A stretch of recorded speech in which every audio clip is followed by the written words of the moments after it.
Ya.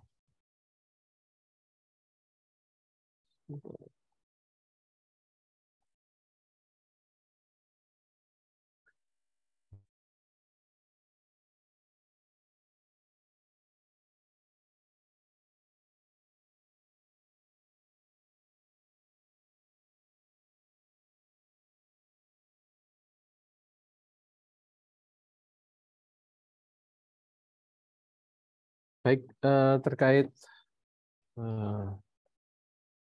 ya sistem operasi. Jadi sistem operasi yang kita bahas ini adalah tentang Linux-nya.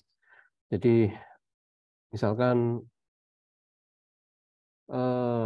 selain Linux, mungkin kita akan bicara sedikit-sedikit di sini. Ya, pertanyaannya kenapa Linux? Ya, tentunya kita bicara ya nanti ke depan kita akan lebih detail kenapa Linux nanti kita sampaikan. Tapi sebelumnya kita bicara namanya open source ya. Jadi open source ini memang sesuatu yang baru, sebenarnya bukan baru, sudah lama ya. Jadi ini lama ya, lama dan banyak sudah open source. Apa prinsip daripada open source itu adalah sebuah aplikasi yang bisa kita pakai dan kita compile. Intinya di situ, dimodifikasi dan dikompil. Itu prinsip open source. Jadi Anda bisa modifikasi, tujuannya apa? Untuk dimodifikasi atau ditambahkan.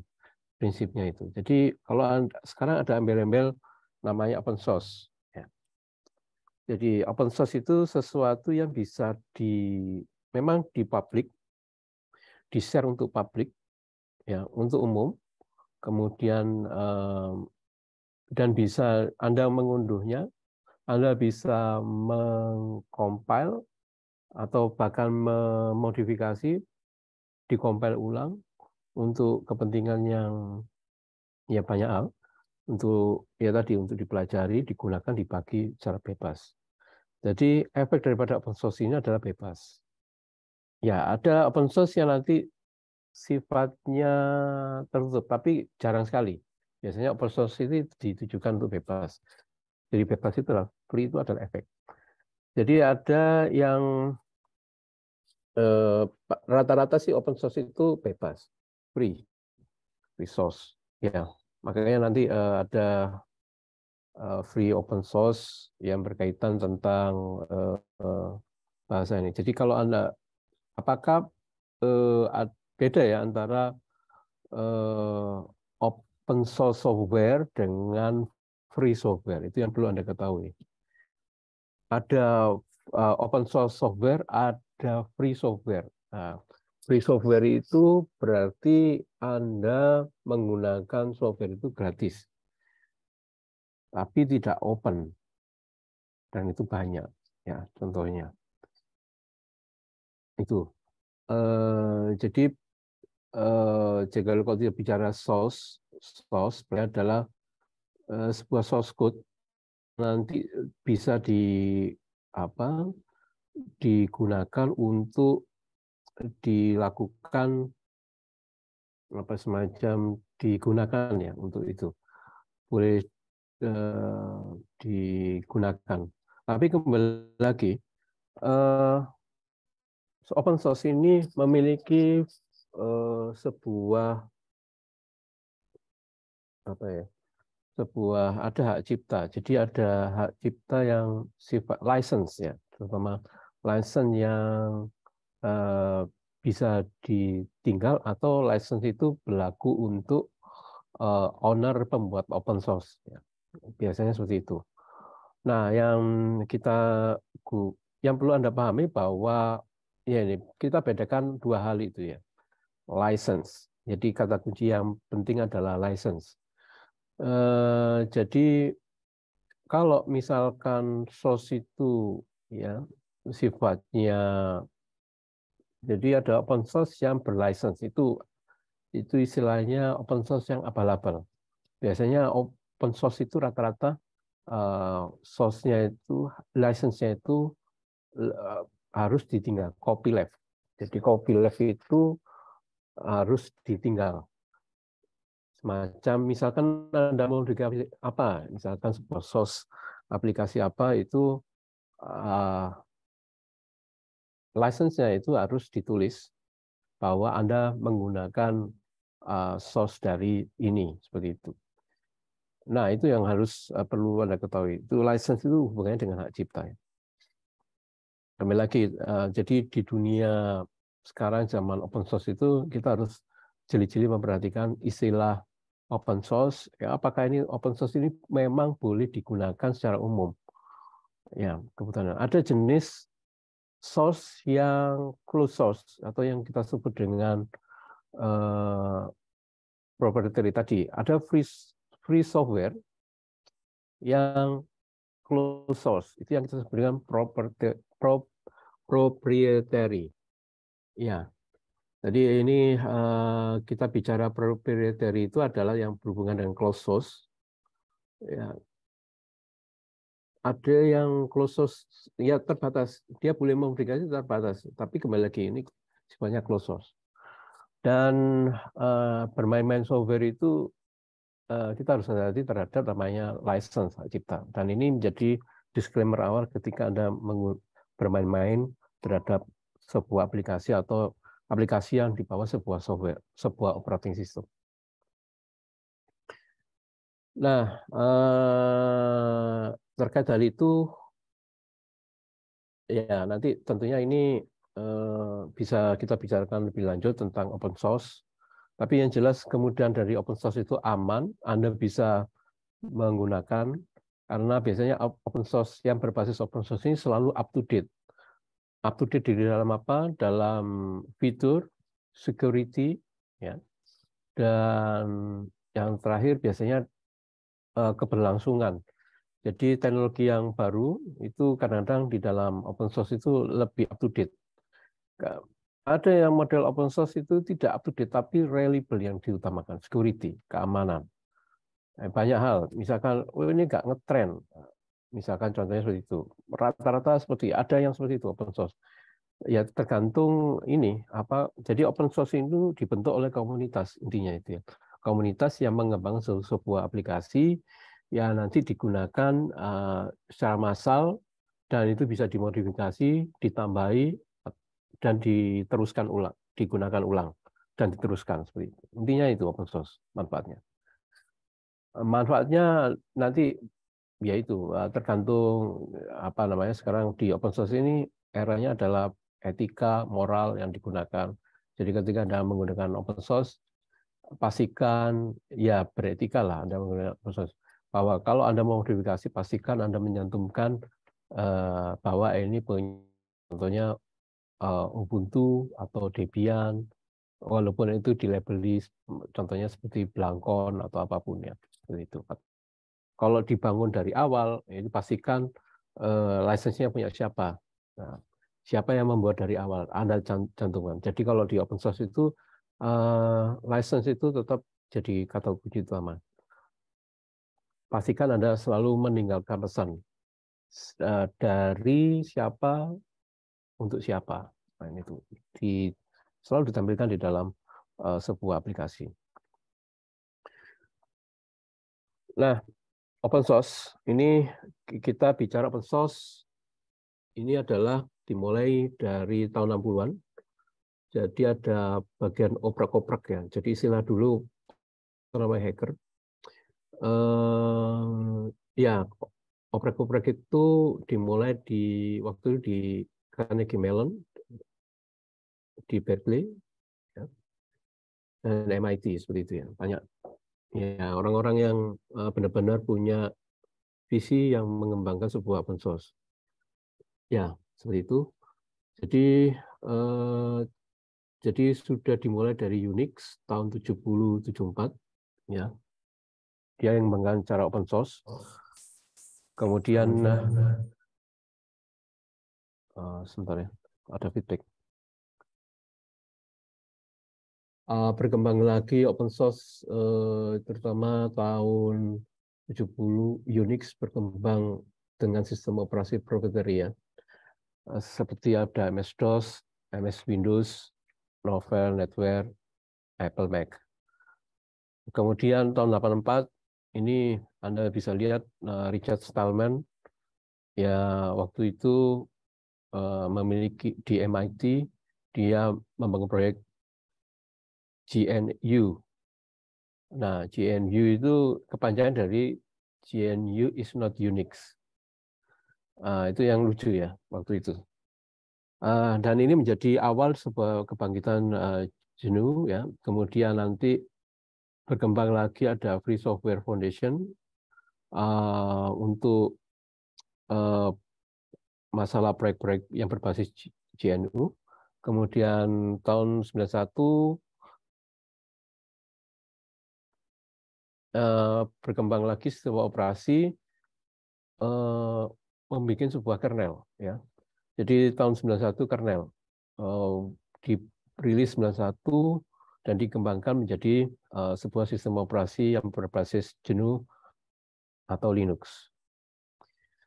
Nah, ini perkembangannya Anda bisa baca sendiri ya terkait perkembangan sebuah Linux ya.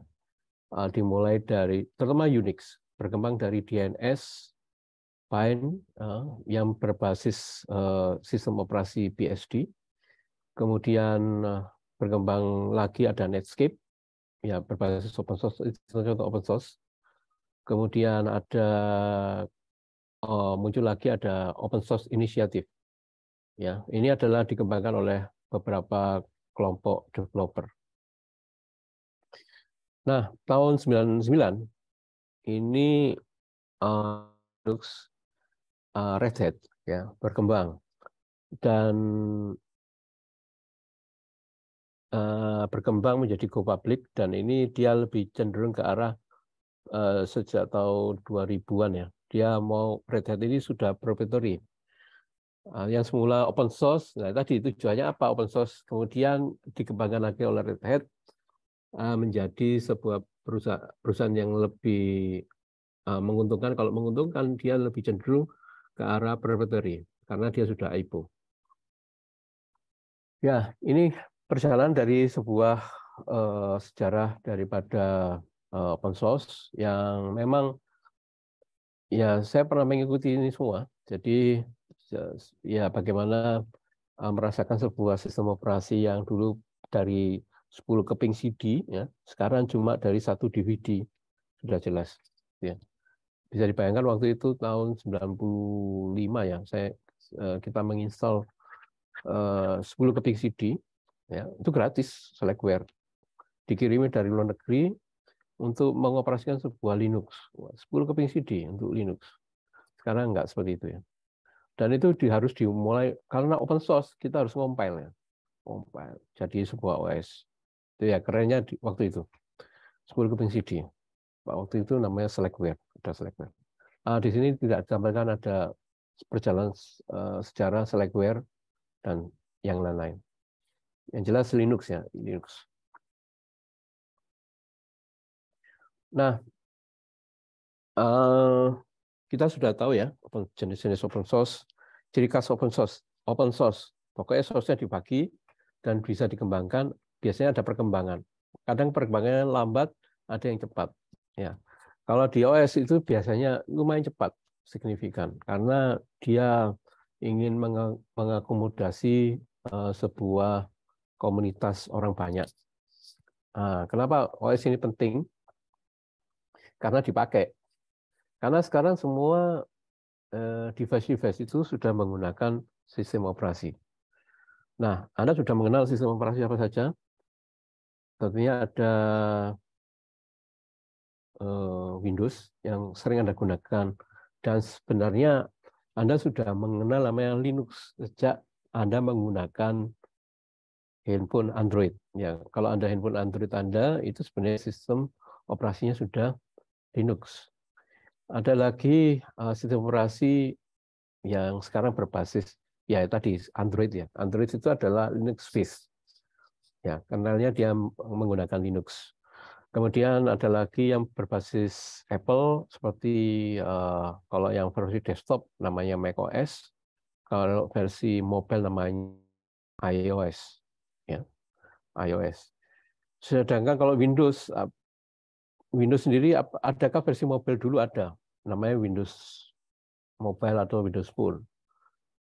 Kemudian kalau yang Linux yang berbasis mobile ada satunya Android, nanti ada Linux Phone ada yang berbasis Linux, nanti berbasis distribution. Contohnya banyak yang mengembangkan. Dulu ada namanya Ubuntu Phone, ya seperti itu. Nah itu. Nah yang tadi ya mobile itu yang berarti handphone yang bergerak. Tentunya nanti kita berhubungan dengan arsitektur, maksudnya prosesor. Kita berhubungan dengan prosesor. Prosesor itu penting sekali di dalam pengaplikasian sebuah sistem operasi.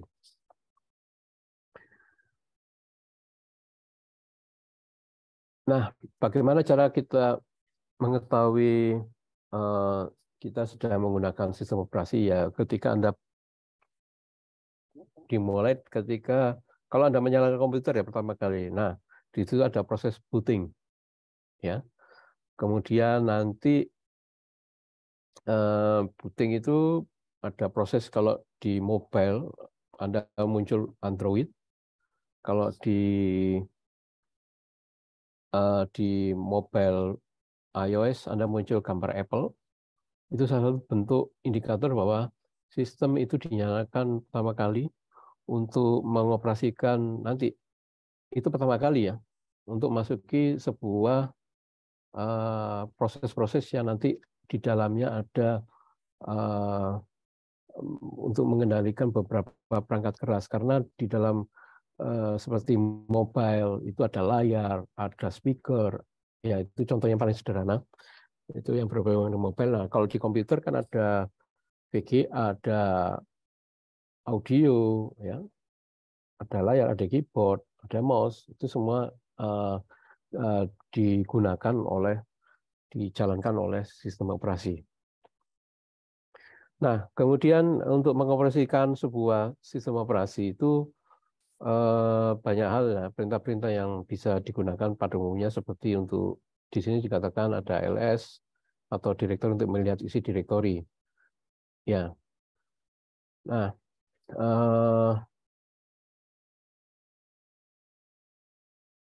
oke. Tadi saya sudah bicara tentang perangkat bergerak dan umum ya. Tadi sistem operasi yang jelas yang berbasis desktop. Desktop itu PC, ciri khasnya apa desktop? Ada PC gede, laptop, ya seperti itu. Nah, sistem operasi pada umumnya itu ada Windows, macOS, GNU Linux, ada Unix, ya, ada Mini X, ada BSD, Solaris, ada React OS, ada MS-DOS, FreeDOS.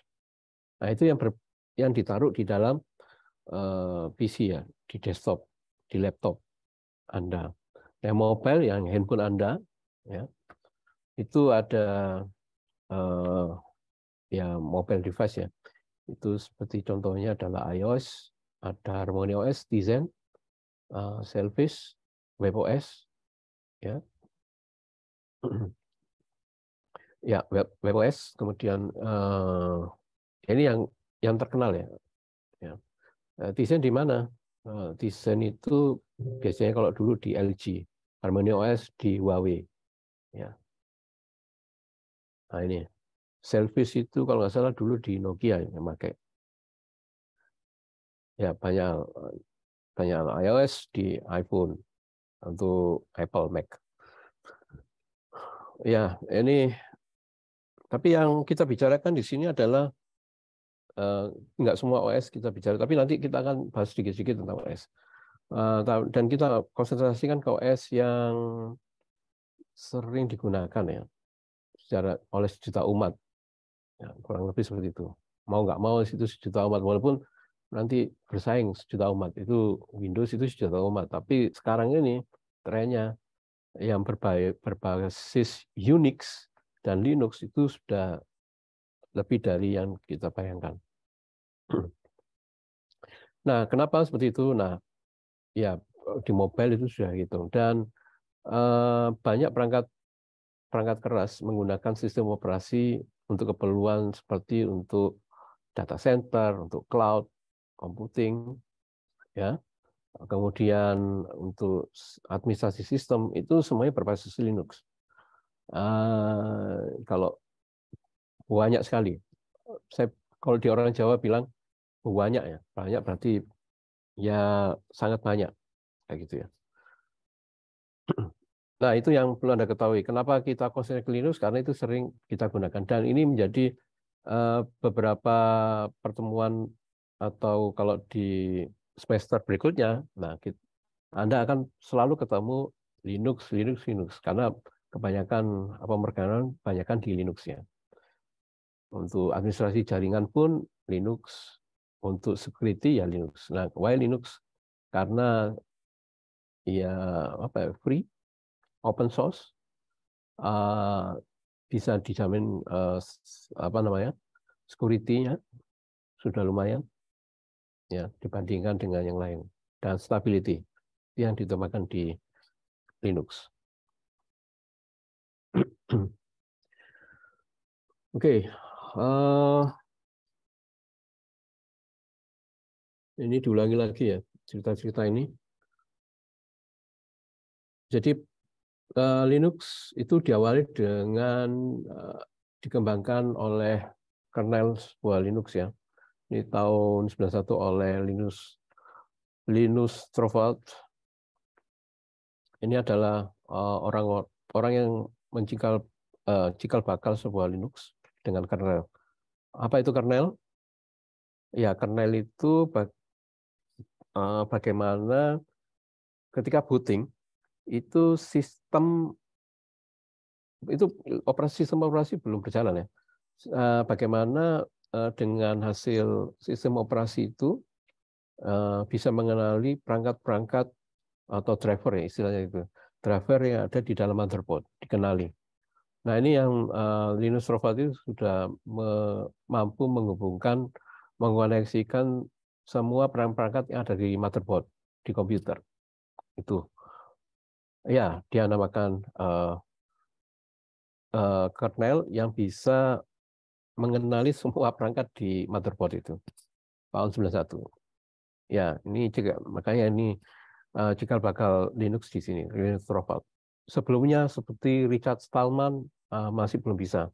Hanya Linus Torvalds saja yang baru bisa mengenali perangkat-perangkat yang dengan open source itu dia mengenali perangkat-perangkat yang ada di dalam motherboard. Seperti itu. Jadi kata kunci sistem operasi itu adalah mengenali perangkat ya, mengenali perangkat karena nanti nyawanya itu menghubungkan beberapa perangkat tadi. Jadi kayak hard disk, layar, ya, kemudian speaker, mic yang ada di dalam motherboard itu dikenali semua. Ini secara awal Linux. Perkembangannya ada license-nya itu GPL, General Public License, ya. Kalau General Public License ini bisa dimodifikasi digunakan. Tapi kita biasanya harus punya etika, setiap modifikasi, setiap digunakan, disebarluaskan paling enggak menyantumkan license ini GPL supaya paham.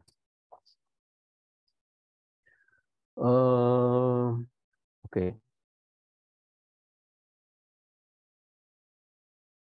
Ya. Jadi Linux waktu itu sehingga ini berkembang didukung oleh Linux, Dell, IBM, HP, Oracle, Novell, Red Hat, Google sampai Microsoft ya sampai sekarang nih. Bahkan ya Microsoft itu kan punya Windows, kok bisa didukung sama Linux? Ya nanti kita akan jelaskan. Nanti di Microsoft ada namanya WSL. Jadi Linux ini dalam perkembangannya macam-macam. Dulu kalau menggunakan Linux itu ya pakai CD ya. Linux. Seperti saya pernah sampaikan, saya pernah menginstall Linux dengan 10 CD. Dan itu sistem operasinya belum berjalan. Jadi itu harus diinstal di dalam hard disk, kemudian dikompil di hard disk. Ya, itu butuh waktu 2 jam untuk mengompil. Jadi karena sistem operasi ini juga aplikasi, jadi ada proses compiling. Ya, butuh waktu 2 jam waktu itu. Ya dengan komputer apa ya? Itu komputer AT atau XT ya. Saya lupa ya. Atau Pentium ya sudah. Ya, itu. Tapi dalam sekarang sudah berkembang, muncul ada DVD hingga USB flash disk, tentunya prosesnya mudah. Nah itu sehingga apa ya cukup mudah dalam bentuk distribusi Linux di dalam satu paket DVD. Bahkan dengan satu DVD atau satu USB ini kemudahannya sangat-sangat lengkap ya. Nah, misalkan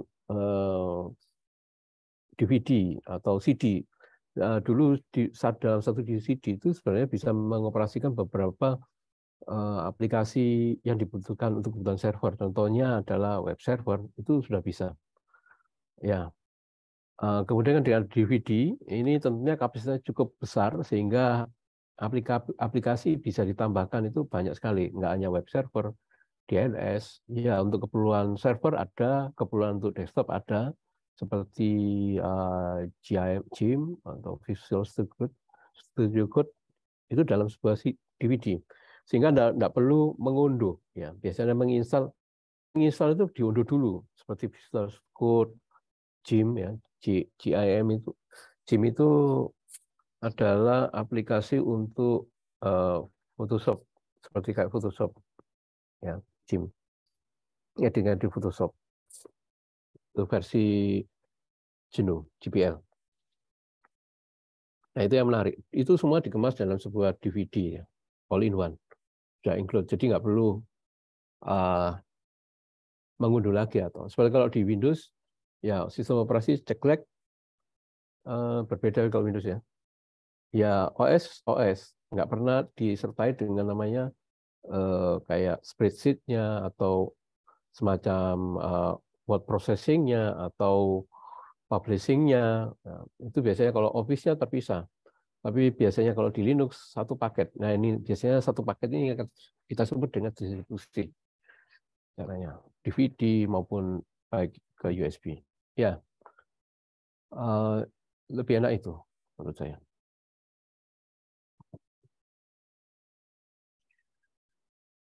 Nah, terkait ya tadi saya sudah jelaskan sistem operasi. Jadi biasanya all in one tadi saya bilang grafis, GIM untuk Office-nya.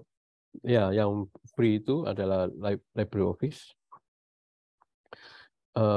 multimedia Kdenlive Live, software ya, atau biasanya ada VLC ya untuk yes all in one ya. Biasanya sudah all in one. Jadi ya apa ya, pakai Linux itu wis lengkap sebenarnya.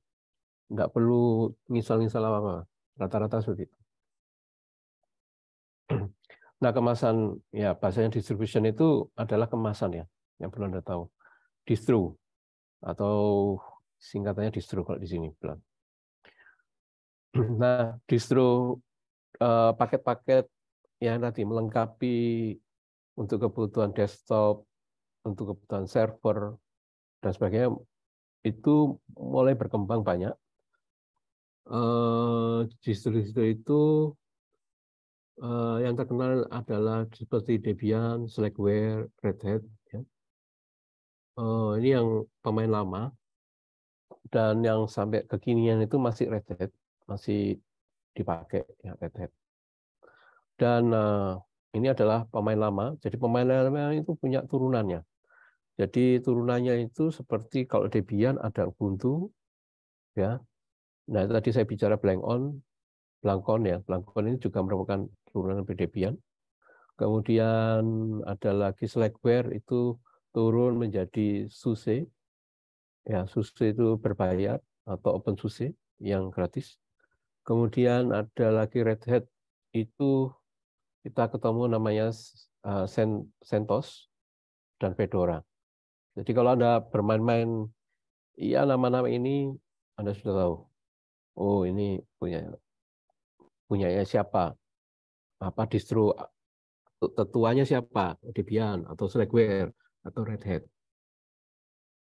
Nah, seperti itu. Nah, kalau Anda ingin tahu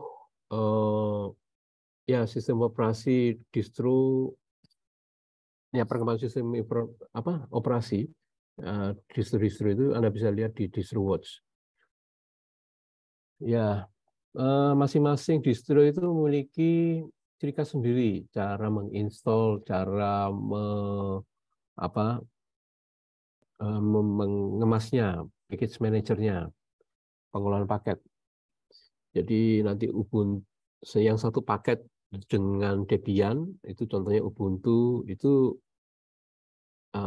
paketnya hampir sama. Biasanya nama paketnya deb, ya, Debian.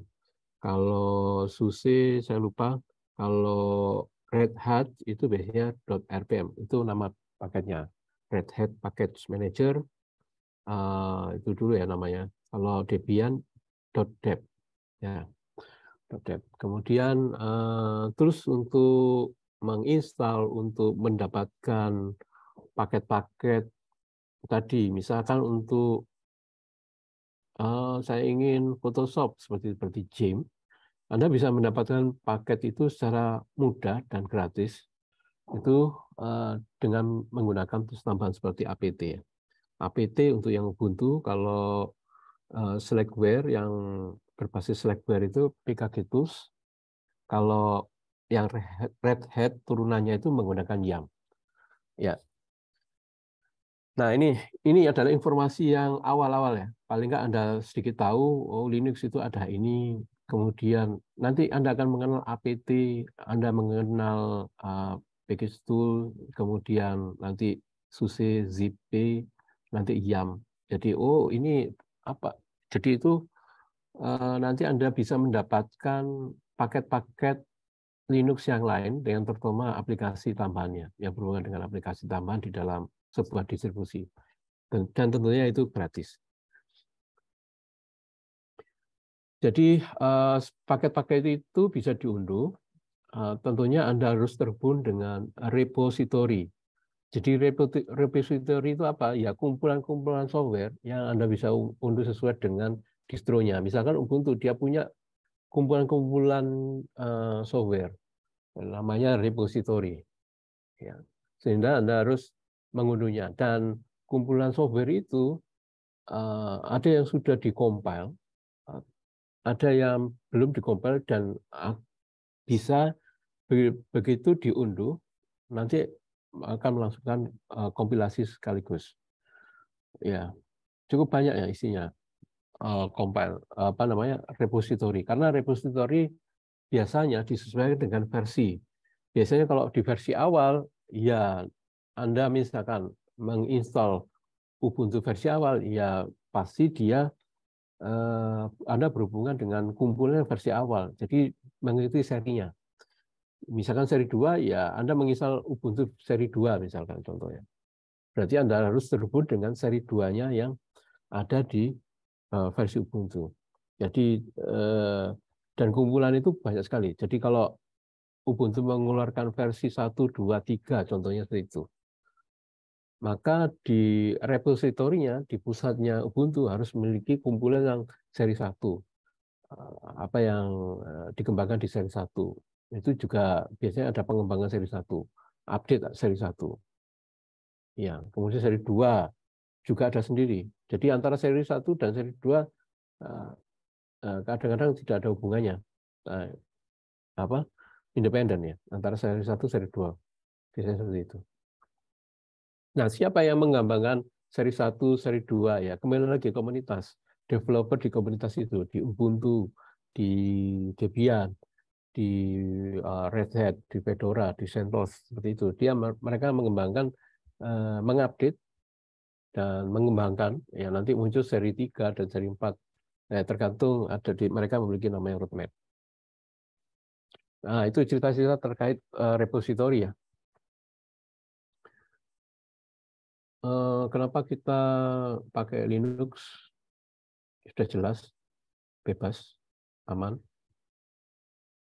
mudah cara install aplikasi. Kalau biasanya kalau Windows banyak bug, banyak virus. Nah itu yang saya sering menggunakan itu ya. Di laptop saya pakai Mac ya, karena salah satunya itu mengatasi virus ya, Unix base ya. Linux itu Unix base hampir sama ya. Itu yang kemudian, nah kalau tentunya kalau kita beralih di Linux itu yang jelas aman, aplikasi sangat mudah. Anda dapat aplikasi murah dan mudah tergantung repositorinya. Misalkan repositorinya mengupdate aplikasi itu, maka Anda bisa mendapatkan software-software terbaru. Dan yang kita harapkan dengan adanya update versi-versi itu adalah kompatibilitas. Ini versi-versi baru adalah kompatibilitas. Tadi, seperti saya bilang, untuk versi 1 biasanya untuk komputer lama. Ya, rata-rata seperti itu. Nah, kalau ada versi lama, ya itu bisa dipakai. Nah, ini sangat-sangat mungkin kan. Jadi kalau dengan OS misalnya Windows terbaru, ya untuk yang lama nggak bisa ditinggal. Tapi kalau yang komputer lama, apakah Linux bisa mengakomodir? Masih ada. Mereka masih memiliki namanya repository. Versi lama, ya versi lama yang bisa dipakai. Nah, seperti itu. Nah, yang kata kunci utama adalah repository yang berlimpah. Sangat-sangat banyak repository, dan adanya repository yang banyak itu biasanya didukung komunitas. Kembali lagi, peranan komunitas. Anda punya peranan penting juga. Misalkan Anda terlibat di dalam sebuah mengembangkan sebuah aplikasi gym, kan ada bug misalnya, Anda menambah bug, nah, itu bahwa sistem gym itu GIM, semacam Photoshop itu, Anda bisa menghilangkan bug dengan menambah nge-patch sebuah hole ya tadi yang menyebabkan ada bug. Nah itu, jadi peranan Anda itu juga penting untuk supaya software-software yang dibangun oleh developer sebelumnya itu bisa lebih stabil lagi.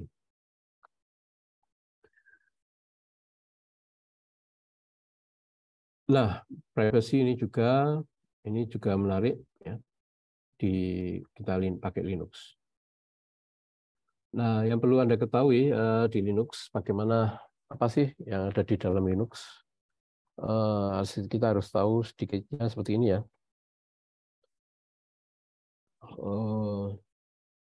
Nah, kita gambarkan seperti ini ya. Ini dalam sebuah komputer yang kalau berjalan itu ya. Jadi ini hardware. Melihatnya dari bawah, dari atas juga boleh. Kalau kita dari atas itu adalah userland. Userland ini adalah dari bagian daripada user space digunakan oleh user. Ini adalah user ya, yang bagian abu-abu. Jadi di user itu ada GUI. GUI itu adalah aplikasi-aplikasi yang berjalan yang kelihatan di layar. Otomatis untuk menjalankan aplikasi-aplikasi itu, dia butuh namanya desktop environment atau window manager. Nah, semuanya ini dimanage oleh display manager. Nah, display manager ini dimanage oleh sebuah sistem Windows system, namanya X Windows system. Jadi apa yang Anda tampilkan seperti gym atau kayak text edit ya, text editor seperti itu, atau terminal yang Anda tampilkan di tampilan user itu semuanya dimanage oleh tampilan-tampilan itu X Windows System, yang dimana dia akan menyusun display manager, bagaimana cara menampilkannya, bagaimana kalau window manager itu bagaimana membingkai itu, kemudian bagaimana desktop environment-nya, tampilan-tampilan seperti apps itu bisa nampil seperti yang diharapkan. Nah itu, ini kalau kita bicara userland, ya intinya kalau GUI Anda harus butuh namanya X window, ya untuk partisi melihat partisi table itu Anda harus lihat namanya X window, butuh X window. LibreOffice Anda harus butuh X window. Karena Xvindo ini kunci utama untuk menampilkan sebuah GUI. Xvindo System ini kunci utama. Nah, pertanyaan apakah harus berjalan berbasis GUI? Enggak. Jadi ini bisa GUI. Yang jelas susunannya ada shell, ya. Ada shell, ada library. Jadi library ini bisa kita gunakan. Kalau Anda butuh interaksi shell, sebenarnya tanpa interaksi juga bisa. Library ini berjalan, sebuah sistem operasi. Dan ini pekerjaan di dalam sebuah user ya, user area. Nah, di belakang user area itu adalah ada syscalls. Syscall ini adalah yang menghubungkan kita dengan hardware. Satunya itu ya. Jadi antara user dengan hardware itu diperantara syscall. Syscall ini didasari oleh kernel. Kernel itu apa? Semacam driver atau modul-modul yang mereka kenali. Seperti yang tadi saya bilang, bagaimana mengenali perangkat-perangkat yang ada di dalam motherboard. Itu kategorinya di kernel. Ya. Ini yang mengembangkan adalah Linus Torvalds. Jadi Linus Torvalds mengembangkan banyak sekali berjasa di dalam menghubungkan ini, mengenali hardware, mengenali dan semua dikenali. Dan interaksi antara user dengan hardware ini lewat syscall, tentunya kernel ini harus dikenali, kernel ini harus dibentuk, dikenali oleh sistem operasi. Ya, hardware ya hardware. Hardware itu hardware fisik. Hardware. Cuma kembali lagi, kernel ini yang mengenali dari di sisi aplikasi ya. Oh ini seperti ini. Oh, display. Nanti dinamai apa? Oh, kenal ini dinamai apa? Ya, semacam driver ya. Modus. Nah, ini kernel. Seperti itu. Ya, kernel ini ya nanti bentuknya dalam bentuk library atau drivers atau dalam bentuk modul yang bisa kalau drivers ya driver itu harus berjalan selama sistem itu berjalan. Nah, kalau modules itu bisa bisa diaktifkan atau dinonaktifkan kapan saja. Ya, jadi kata kuncinya di sini ya, di kernel. Nanti kalau Anda bicara namanya boot pertama kali sebuah Linux, itu Anda amati ya, di situ kan ada proses boot, kemudian nanti ketemu namanya bootloader. Bootloader itu dipanggil oleh BIOS. BIOS itu di motherboard ya. BIOS itu di motherboard jadi BIOS di motherboard memanggil namanya bootloader yang ada di dalam hard disk. Karena dasarnya apa? Nanti di dalam motherboard BIOS itu selalu membaca namanya MBR, master boot record. Master boot record itu nanti membaca bootloader. Bootloader itu yang nanti menampilkan instruksi yang berhubungan bootloader. Bootloader itu apa? Ya semacam pilihan bagaimana mengakses sebuah sistem operasi. Nah, di situ akan ketemu namanya kernel juga. Ya, kernel. Why kernel? Karena kernel itu isinya adalah instruksi untuk mengenali hardware Anda pertama kali. Jadi ketika OS itu yang pertama kali itu adalah dikenali hardware-nya dulu. Ya. Ya, ini kalau dibalik itu ya seperti ini. Ketika boot ya hardware, kernel. Ketika boot pertama kali, boot itu adalah mengenal yang diambil itu kernel dulu. Kernel karena di situ bersih driver-driver. Seperti apa? Hard disk. Seperti apa? Play sederhana. Kalau nggak di situ keyboard, mouse paling sederhana atau RAM dan seterusnya. Ini semuanya kernel kata kunci utama. Itu boot pertama kali. Nanti Anda bisa lihat ya di boot loader atau di boot manager. Nah seperti itu. Ini jadi menarik ya kalau kita bicara namanya. Jadi bagaimana Anda belajar sistem operasi ya lihatlah ketika boot itu yang menarik. Gitu.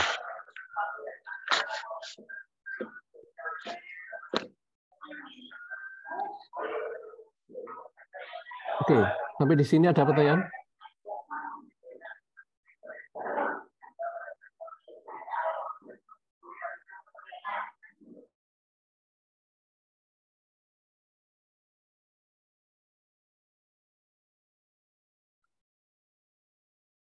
saya nggak bicara detail, nanti silakan baca sendiri ya. Ini nanti sudah saya share di Linux. Jadi di shell itu apa? Sebenarnya shell itu tadi ada kita bisa shell itu environment yang dibuat untuk user. Jadi interaksi kita dengan sistem operasi salah satunya shell ya. Shell GUI itu tampilan luar yang dasarnya juga dari shell. Jadi interaksi kita perintah-perintah yang interaksi kita dengan yang di dalam sistem operasi adalah shell itu isinya ls, rm, mv, ln ya. Ada widget, curl, ada ssh. SSH itu biasanya digunakan ya admin jaringan untuk atau developer untuk remote shell ke server seperti itu. Ping ini yang sering Anda gunakan, ping ya untuk memeriksa kondisi ya, seperti itu. Nah ini perintah-perintah sering. Nah ini gimana cara kita tahu yang terjadi di dalam sistem operasi kita ya perintah-perintah ini harus dijalankan. Ya, pakai apa? Pakai shell. Shell. Nah, itu adalah environment yang digunakan sistem operasi. Ya, seperti itu. Tampilannya seperti ini. Oke. Biasanya shell itu tampilannya seperti format ini ya. Oke. Formatnya seperti itu, aris add server seperti itu ya. Oke. Misi Pak, mau tanya Pak. Ya, silakan. Ini Silakan untuk sistem operasi ini apakah berkutat hanya di Linux administrasi atau lebih bahasa lain itu lebih tepatnya kayak OSI layer sama IP gitu apa nggak dibahasakan Pak? Kalau ya baik tentang OSI layer berarti di jaringan ya. Oh beda lah Pak ya. Beda. Oh gitu OSI ya layer. Pak. Kalau IP Jadi, kalau bahas yang IP gimana Pak? Apakah ya kalau diajarkan nanti? nanti sedikit ya, tapi sedikit. Tapi intinya mengoperasikan sistem operasi Linux. Ya, Oh oke Pak, terima kasih Pak. ya terima kasih. Baik, terima kasih ya. Ada yang bertanya terkait itu. Jadi di sini tidak kita konsentrasi OS. Jadi OS itu ya sistem berjalan.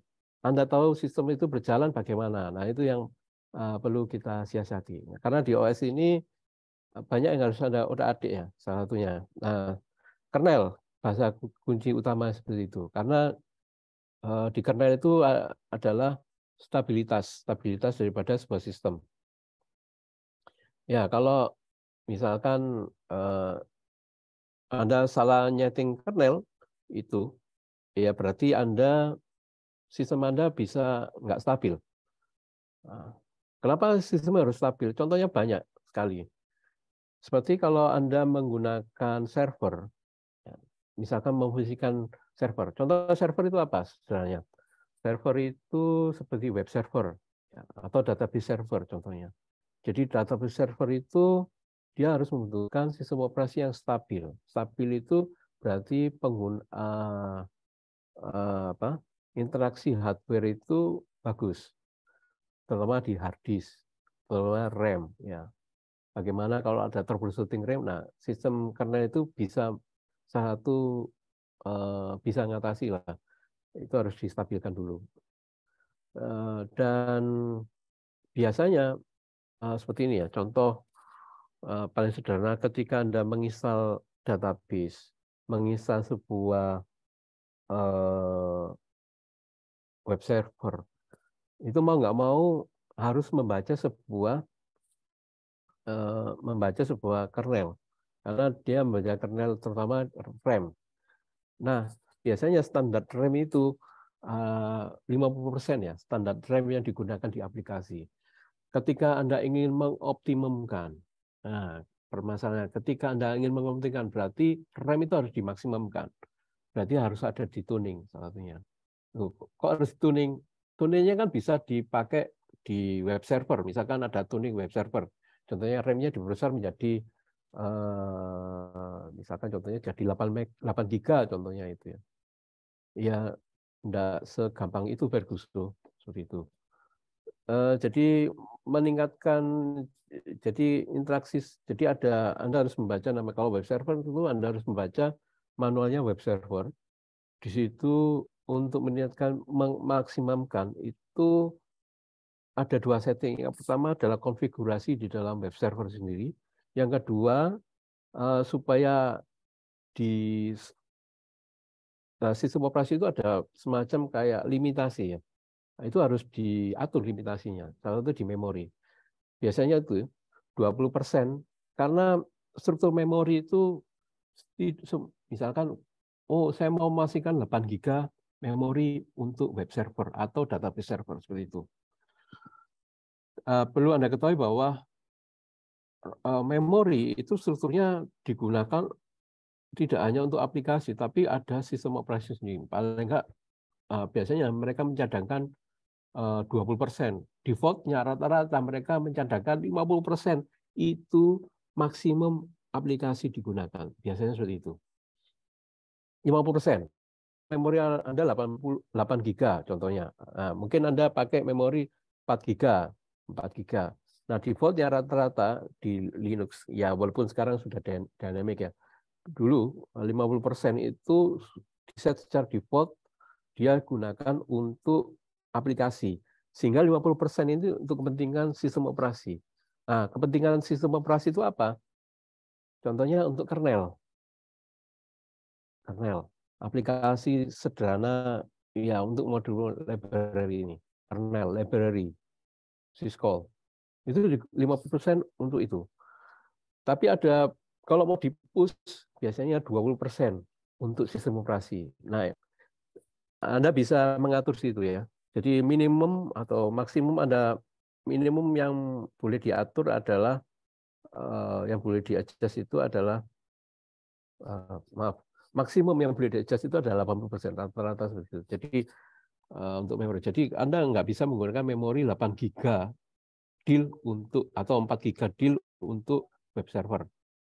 Ya, karena nggak bisa. Jadi Anda harus hitung-hitungan, ya 80% dari, misalkan dari 4 GB itu berapa. Nah, itu bisa untuk web server. Nah, itu ada hitung-hitungannya. Nanti ya di setting-setting konfigurasi ketika nanti ada lagi ya, namanya ya administrasi Linux. Ya ini basic ya, administrasi Linux basic. Khususnya untuk ngotak-ngatik mengoperasikan Linux-nya sendiri. Kalau nanti ada administrasi jaringan, administrasi security, keamanan jaringan, nanti juga akan dibahas itu. Bagaimana ngotak-ngatik kernel dan konfigurasinya. Seperti itu. Nanti ada sesi sendiri ya. Oke, sampai di sini ada pertanyaan?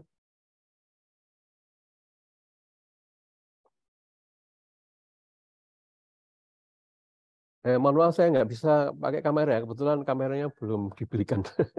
Nanti insya Allah 2 minggu Isi, lagi ada Pak, kamera. Ya. ada pertanyaan dari chat dari Preza SMK 1 Ya. Boyongangu nggih. Mohon izin untuk bertanya, apakah aplikasi open source layak untuk digunakan sebagai penunjang operasi bisnis perusahaan, serta apa kelemahannya, Pak? Terima kasih.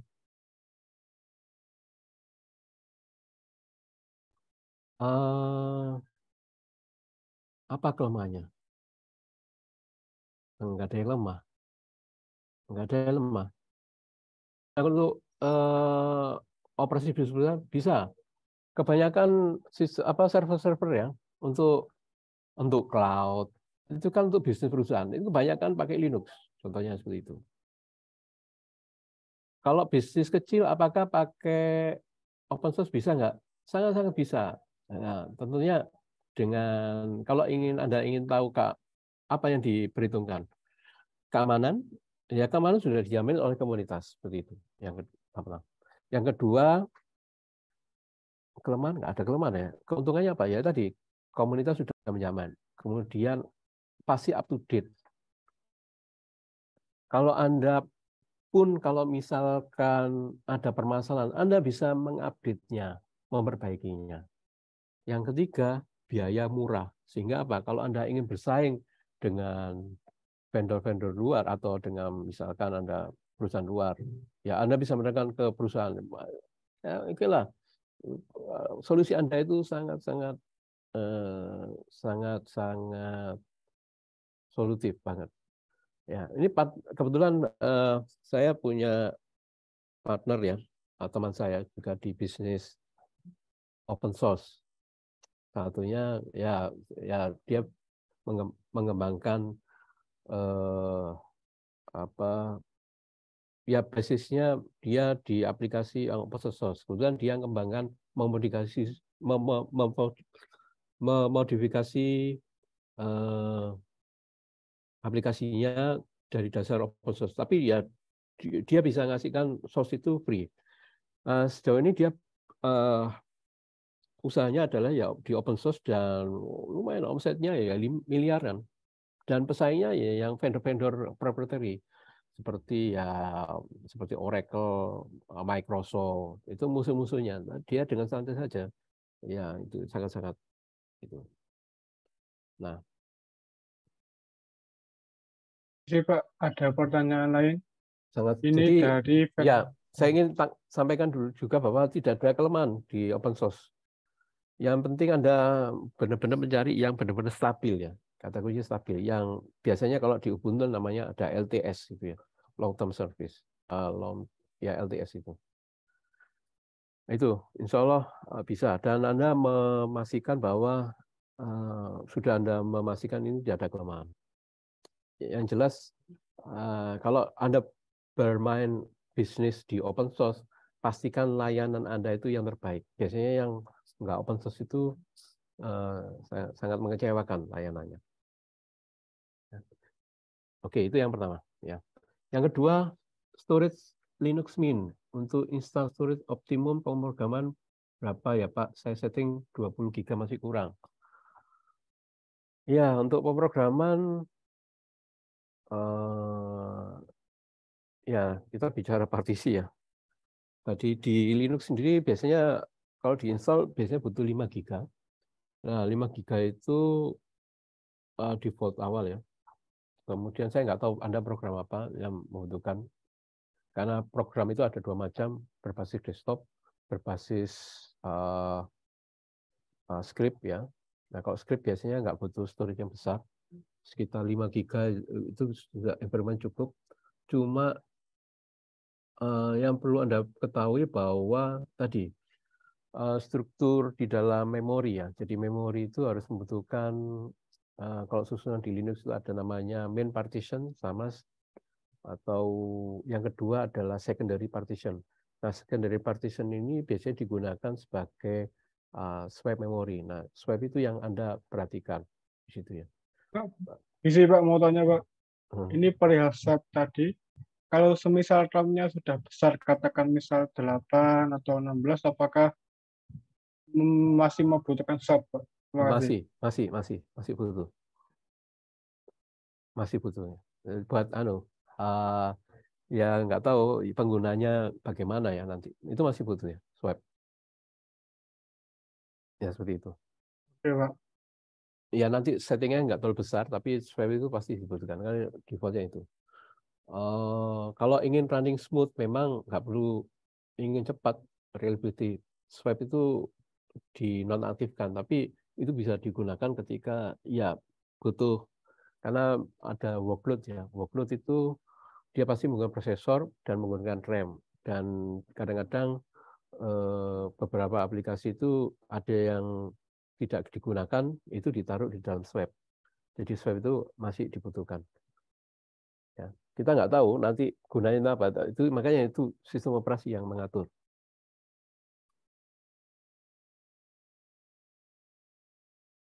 Ya. Bisa Pak mau tanya Pak. Kalau apa? Kalau untuk yang primary apa? Yang untuk primary partisinya itu harus di apa ya? Maksudnya harus minimal harus butuh berapa giga Pak? Berapa giga? Ya. Biasanya Atau ada dua partisi ya. ya karena Partisi. ada yang apa? Yang untuk yang main sama secondary-nya. Nah, itu yang apa? yang main itu berapa kira-kira atau gimana, Pak? Dan apa? Dan yang secondary berapa? Misalnya 20 lah, katakan 20. Jadi berapa, Pak?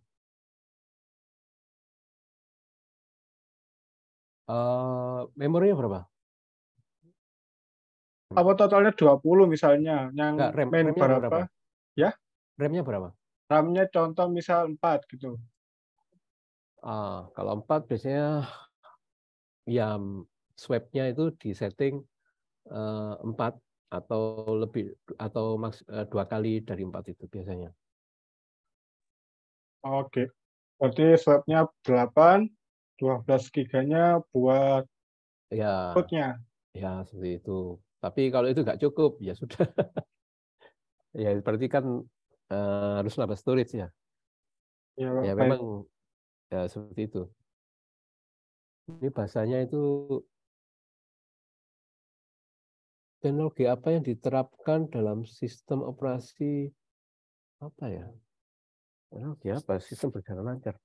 Ini agak susah ya teknologi apa? Itu semua teknologi. Mungkin saya kurang paham ya inti pertanyaan daripada ini. Teknologi apa yang diterapkan dalam sistem operasi? Hmm, ini jadi ini semua tergantung aplikasi apa yang mau dijalankan di running. Yaitu yang jelas kalau di Linux kita bisa memantau seluruh eh, bahkan mengatur mana mana saja aplikasi yang dijalankan atau tidak seperti itu. Kalau di Windows kadang-kadang kita nggak kerasa ya. Eh, Seperti itu. Contohnya kayak server. Server kita bisa menyalakan dan mematikan sesuai yang kita inginkan. Walaupun di Windows juga bisa, tapi kadang-kadang paket server itu di Windows juga cukup agak ribet ya mengoperasikannya. Nah, teknologi apa yang diterapkan dalam sistem operasi sehingga sistem tersebut dapat berjalan lancar? Ya jelas supaya berjalan lancar ya jangan menjalankan aplikasi itu paling lancar ya. Nggak ada teknologi yang secanggih-canggihnya teknologi ya tergantung eh, aplikasinya, aplikasi yang dijalankan. Ya, kalau aplikasi yang dijalankan itu terlalu besar itu ya akan mengganggu sistem. Jadi jadi di sini agak susah bicara teknologi ya, karena teknologi disesuaikan dengan jenis aplikasinya. Nah, ini mungkin agak cukup luas bahasanya ini. Misalkan Anda web server, ya contoh web server. Web server kan ada dua.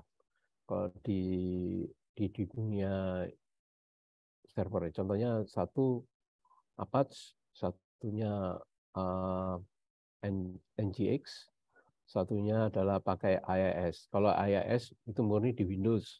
Kalau NGIX itu bisa di Windows maupun di Linux. Kalau di mana yang apa bisa di Windows dan di Linux. Cuma permasalahan biasanya eh, yang stabil di mana ya sementara masih di Linux gitu ya, masih di Linux.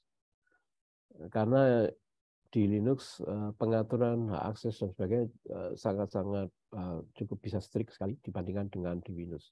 Seperti itu.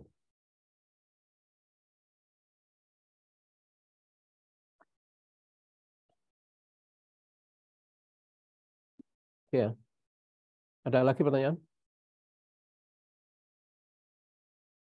Nanti kira-kira untuk praktiknya tuh nanti berbasis GUI atau berbasis CMD, Pak?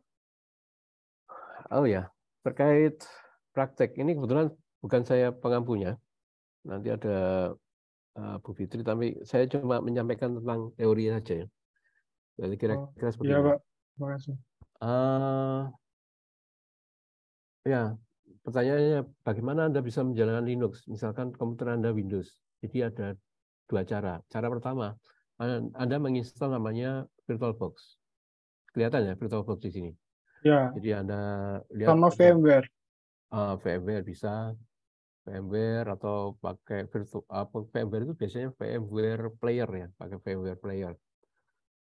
Kalau VirtualBox-nya lumayan gratis, dulu open source, sekarang nggak open. Seperti itu karena punya yang Oracle.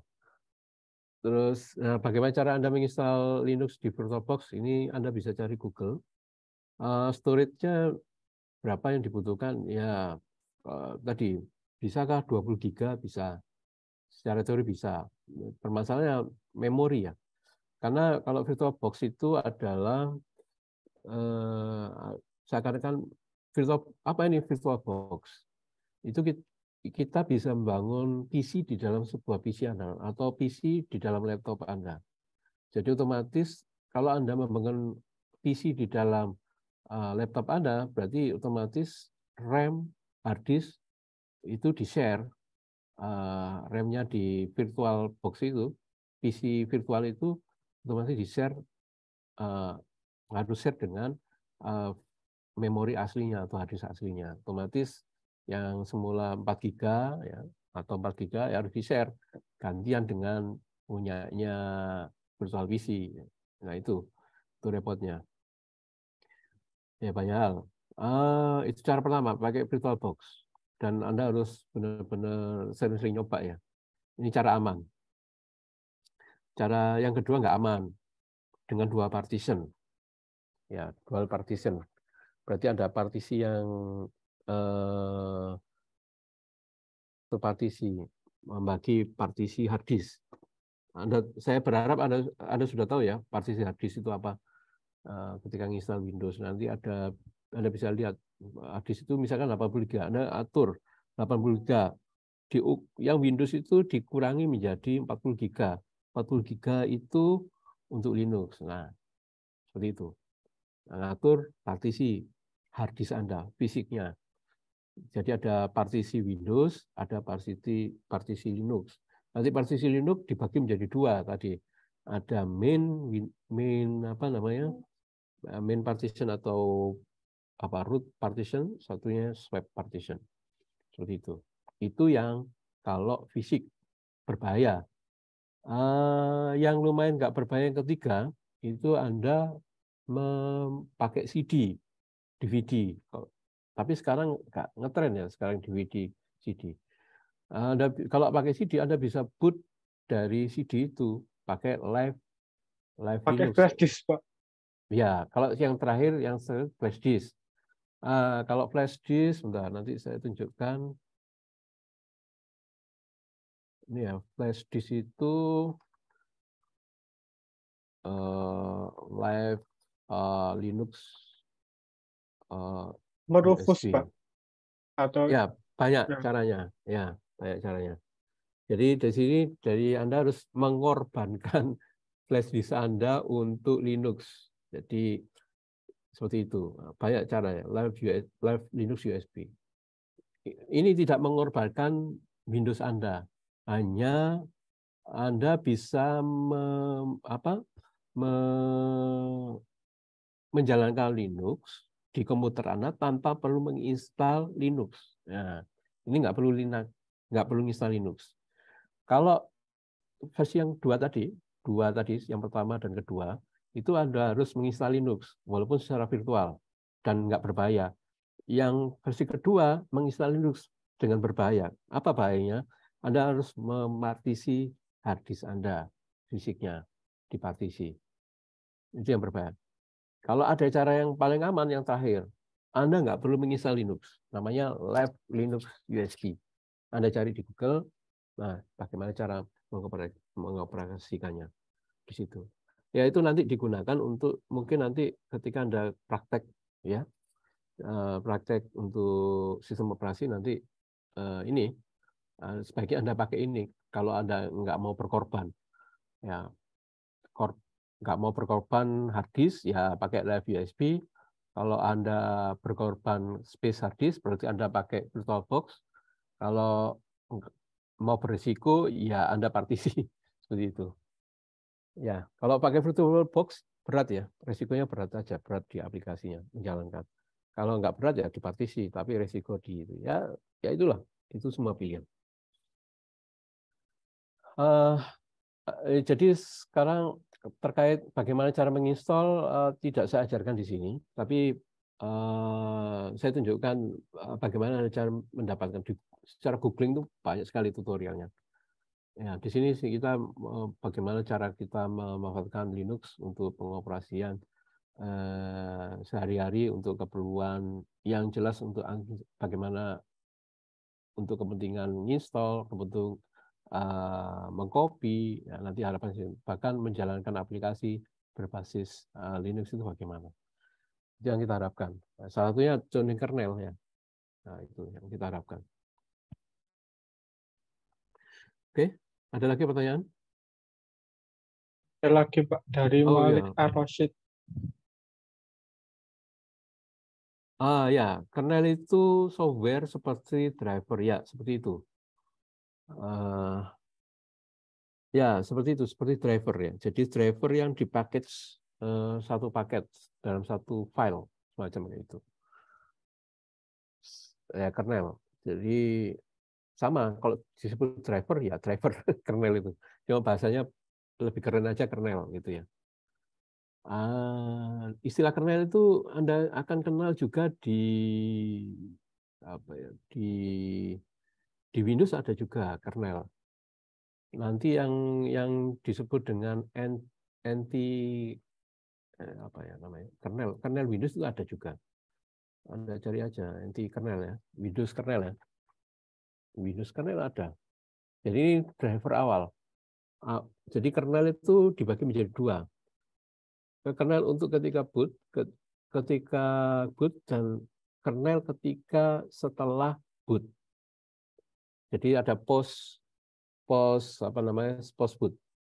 Jadi load pertama itu kernel. Untuk apa? Untuk mengetahui sistem operasi apa namanya file system. Supaya mengenali apa?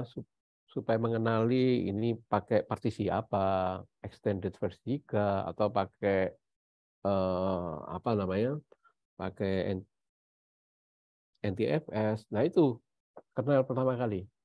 Jadi ada dua macam model kernel. Ya, kernel pertama. Nanti kernel berikutnya itu baru diekstrak. Ya, tahapannya nanti isinya diekstrak. Nanti ada boot init RD. Ya perlu. Jadi untuk hal itu nanti Anda belajar OS itu menariknya ketika di boot ya. Anda akan belajar banyak di situ boot. Proses-proses. Jadi mulai boot pertama kali, bootloader itu bagaimana. Wah, banyak hal. Anda akan mengenal file system, Anda akan mengenal bootloader, ya prosesnya itu menarik sekali. Jadi belajar OS itu sebaiknya memang belajar di situ apa bagaimana cara boot. Silakan Anda cari bagaimana proses boot. Jadi Anda bisa cari di Google proses boot. Kayaknya di materi saya kurang ada ya di situ. Boot proses. Kalau Anda menginstal itu nanti ada contohnya itu driver-driver yang di load ya. Terus Ethernet dikenali menjadi ETH 0 atau wireless LAN dikenali menjadi WLAN 0. Itu proses pengenalan ketika post proses boot itu ya. Post proses boot saya bilang itu ya. Setelah kernel dijalankan, nanti ada post proses. Oke. Ya. Jadi kernel itu nyawanya ya, kernel untuk tahu ini ya, ini apa? Ini apa? Wireless LAN, ini speaker apa? Audio, ini VGA atau HDMI, ini USB, itu penting, kernel. Oke, ada lagi?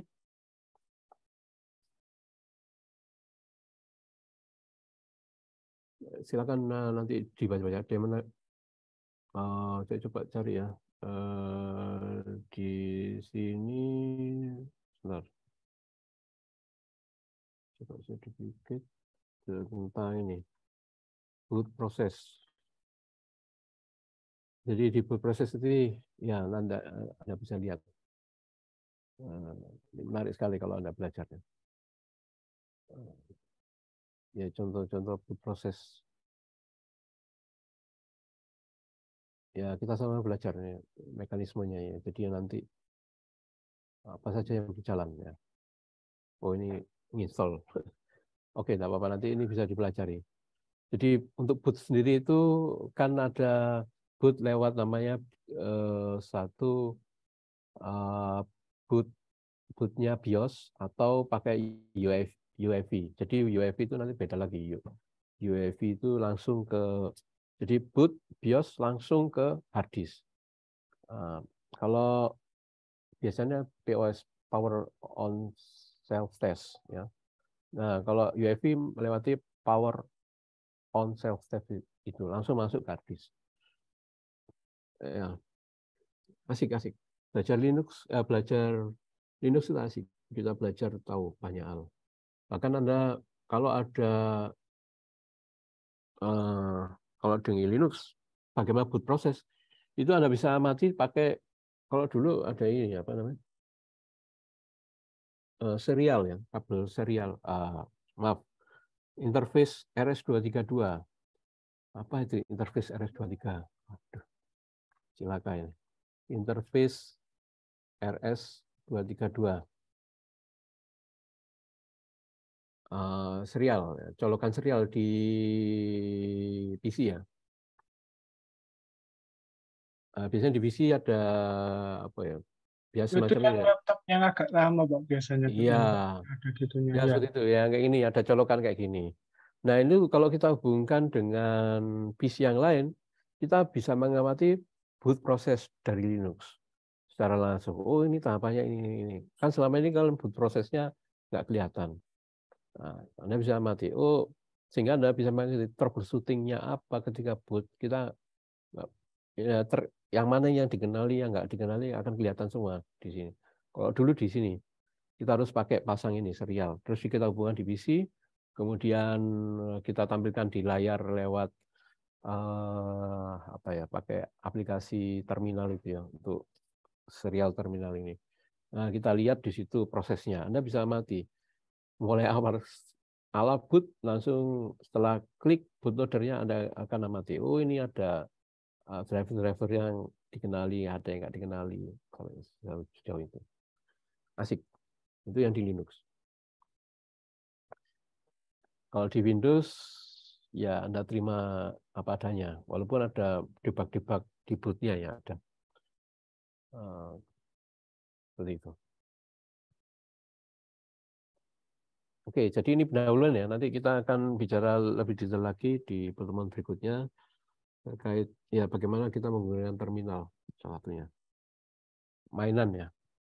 Jadi kita nanti insya Allah pertemuan berikutnya kita sudah mulai sedikit mengenalkan mainan-mainan apa saja yang ketika Anda bermain di Linux, terutama di terminal interaksinya.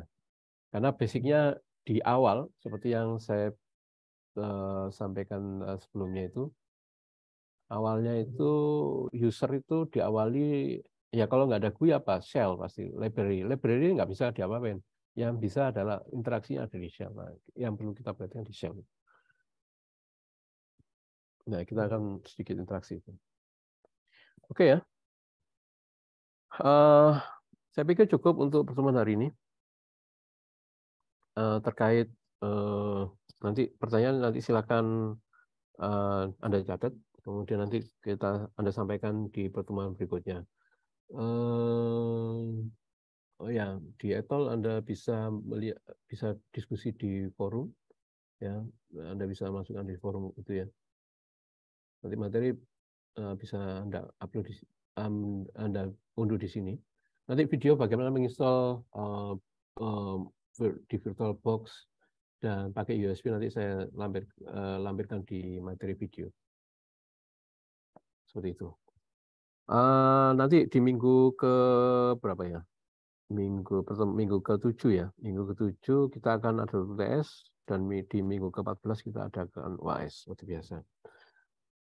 Untuk komposisinya nanti saya sampaikan karena ini materi baru. Maksudnya untuk kurikulum baru, komposisi nanti saya coba tentukan berikutnya. Insya Allah komposisi untuk teori UTS, UAS di 25, maaf, 30-40, kemudian sisanya untuk tugas dan keaktifan Anda. Itu aja. Saya pikir cukup untuk pertemuan hari ini. Semoga pertemuan hari ini membawa manfaat. Semoga Anda terbuka lebar bahwa ya namanya open source bisa menghasilkan ya. Buktinya teman saya. Open source menghasilkan bisa duit miliaran sampai puluhan miliar seperti itu. Gitu ya. Izinkan saya ingin mengakhiri pertemuan hari ini. Terima kasih atas semua partisipasinya. Saya akhiri pertemuan hari ini. Assalamualaikum warahmatullahi wabarakatuh. Selamat siang. Anjir. Ya, terima kasih. Waalaikumsalam. Selamat siang. Waalaikumsalam Terima kasih, warahmatullahi Pak. Terima kasih. Assalamualaikum. wabarakatuh. Terima kasih, Pak.